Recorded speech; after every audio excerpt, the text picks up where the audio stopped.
Good evening, my dear friends. On this broadcast, we will talk in more detail about the Volchansk direction, about the Kupisko-Limansky direction.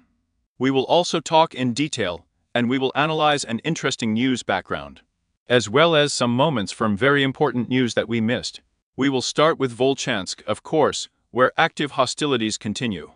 Today, after lunch, after the daytime broadcast, there was information from one of the fighters on the situation in general in Volchansk. And exactly what we talked about the day before yesterday, that there is strange news that allegedly Russian troops are retreating. Allegedly they are fleeing, and one of the fighters reported that, well, no one is running away from the Russian troops anywhere. There are very heavy battles going on, and what is being claimed is not there. Therefore, as we have said, very heavy fighting continues.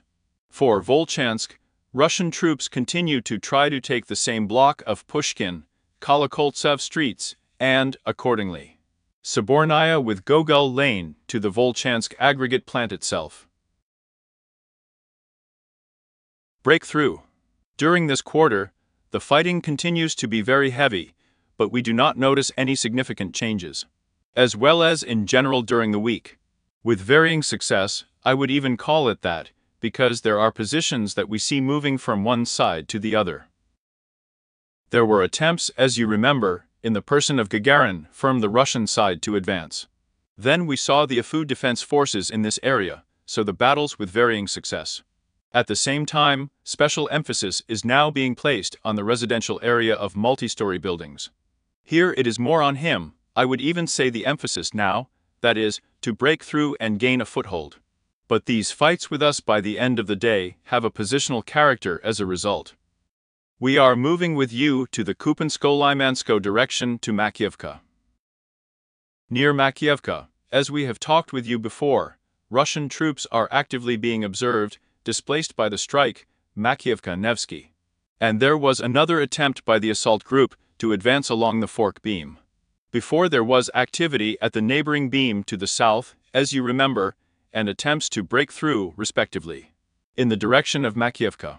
This time, there is a fork at the beam itself. The assault group was advancing along the gray zone, made an attempt to gain a foothold in the direction of one of the intersections. The intersection with a dirt road, what's left of the Grudnova road at the beam. We managed to repel the attack beforehand. The Russian troops failed to gain a firm foothold beforehand. We are analyzing a specific attack. What was published today, so we retreated to our original positions, but in general we need to state that activity remains very high in the direction of Makiivka and Nevsky, that is, further attempts by the Russian troops to fail there are present in the western direction. As for the Terniyampolovka section, we see everything unchanged from the published fresh frames.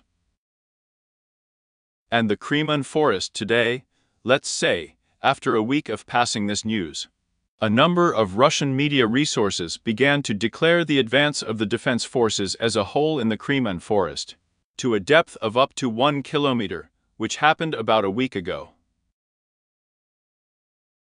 Well, today, fresh footage was also published from the Russian side, where they published the positions of the defense forces, as reported. Therefore, naturally, they are now paying very special attention to this area. Naturally, they want to achieve, so to speak, to the top, what they have already begun to report. After the statements of the official APU about the promotion, that in fact they do not have the best position in the Kremen Forest. And something needs to be done, because they can be pushed further in the forest. Active military operations in our country as a whole continue in the Kremen Forest. And we are moving with you to the Pokrovsky direction and analyze the news background. It will be a short broadcast. The Pokrov direction remains one of the most difficult for us.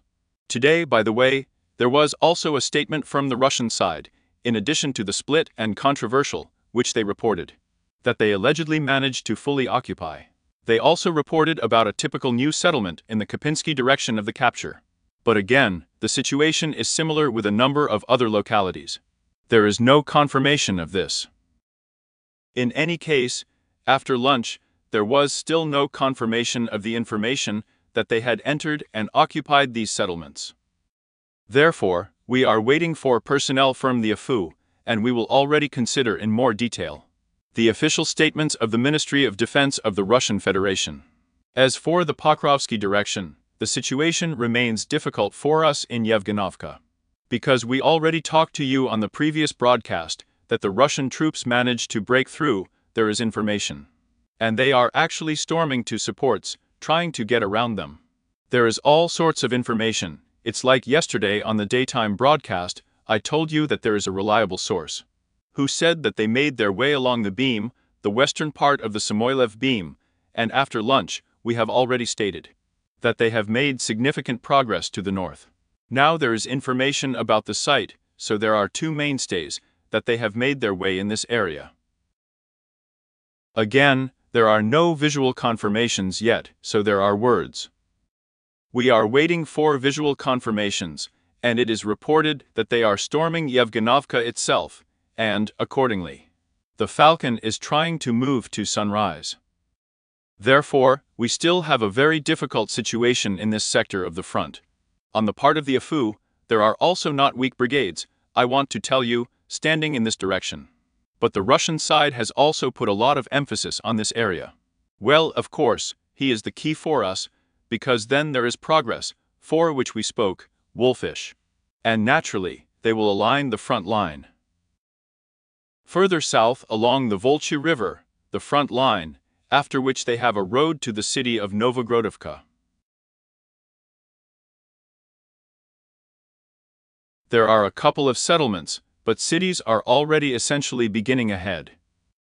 Here are the distances from Avdiivka to their advanced positions, from the advanced ones to Novorodovka, Seladov. About the same distance depth. Therefore, it is natural that they will move in this direction, and it is very serious again if they move forward. Very seriously, because these are urban battles, which we will now analyze the news fund, you will understand everything. Which require a lot of resources, not only human, this is naturally artillery, this is a lot. And given what's going on, it's hard to imagine what the situation will be like. Therefore, as far as possible, the AFU is now preparing additional defense and naturally holds positions to prevent further advance. But the enemy is very seriously pressing in this direction now. Similar activity in the direction of the first Novoselovka, and today there were also reports of attacks in this direction. Yasnobrodovka has a similar situation. There are active hostilities in this area. The Charles Reservoir is both to the north and to the south. The footage was published today. I would say so far, the movement of Russian troops along the cascade of stakes, which we have from the Charles Reservoir. In other words, the enemy is potentially preparing for subsequent assault actions in the southern direction.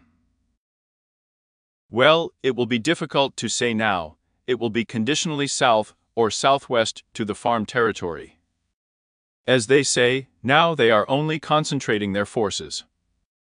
Today, footage was also published by a number of Telegram channels of our unsuccessful attack by Russian troops, where there are more than 15 motorcycles near to broken ives. I have not been able to understand, and most are wondering what happened. In general, according to the personnel, this is the Uglidarian direction. It was within the red zone. So what happened? Attack. I will publish it in my Telegram after the broadcast because many of you will want to watch it.